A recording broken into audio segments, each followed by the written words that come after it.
Gandhi did a lot of good for the world. He used nonviolence to free his people from British colonial rule.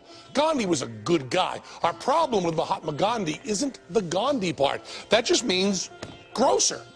It's the Mahatma part that bothers us. Mahatma means sage or saint, which is how people think of him nowadays. We're fine with sage. He was a very wise man, and sage is terrific, rubbed on turkey. But saint? Saint implies an information source beyond even Google. I had a wonderful relationship with him. Arun Gandhi, grandson of Mahatma Gandhi. Yep, we actually pestered Gandhi's grandson to answer our questions. It's amazing what a couple of Emmy nominations and a FTD tickler bouquet can get you. I think that he was a very sincere person. He was a very committed person. He was a very humble person. Sincere, committed, even humble. We'll give you all that. But Mahatma? Now this guy's got quite a different take.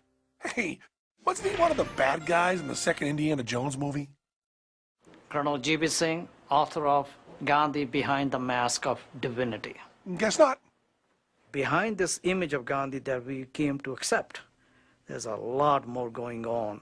G.B. Singh has been studying Gandhi for 21 years. A former follower in his younger days, Singh went his own way after uncovering some kind of un-Mahatma facts about the bald and bespectacled one.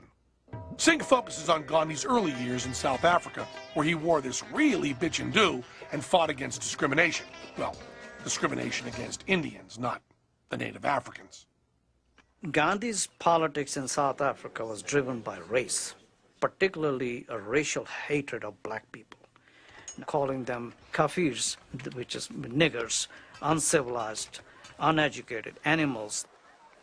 Now, before we rip Gandhi a new asshole for being racist, and he was, let us not get too fucking holier than thou.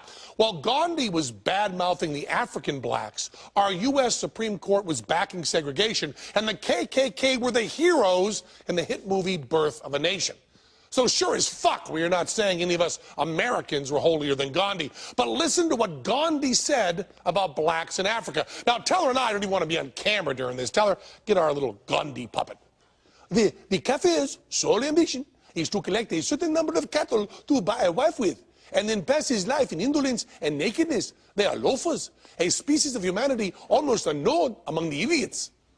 Okay, so my bullshit Indian accent is pretty fucking racist, but did you hear those words? He's telling everyone, no, do not mistake the Indians for the niggers. He did not want to be with them, he did not like their food, he did not like their behaviors, he just had nothing to do with them. But I was very careful to make my own position very clear. He sure did. Gandhi started a newspaper, Indian Opinion, in which he laid out his racial beliefs in 4 languages.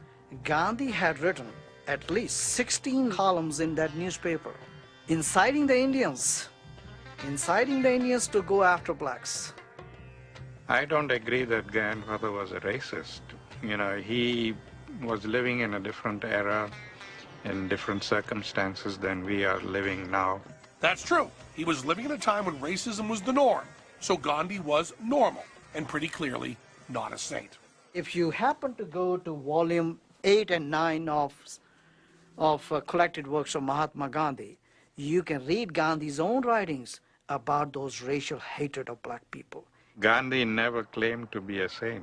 He said he had all the weaknesses of an ordinary person, and one of the weaknesses was sexual. Sex? Who's talking about sex? But hey, if you want to go there...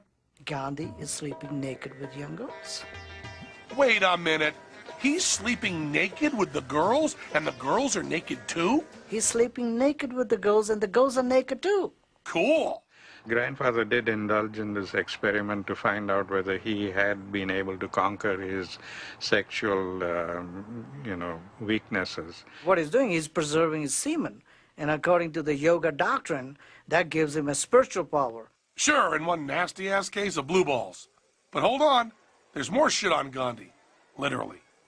Sources say Gandhi was concerned about internal cleanliness and routinely received enemas and also performed enemas on young girls. No, that's wrong. He never performed young enemas on young girls. Well, at least it wasn't standard operating procedure. Giving enemas became a standard operating procedure for him. Oh. The Holy Father will ask them, the sisters, did you have a good bowel movement? And of course, if sisters didn't have the good bowel movement, the Holy Father would be ready there to put it in the back and let them have the enema. So early in the morning, the shit is all over. Yep, Gandhi was a giver.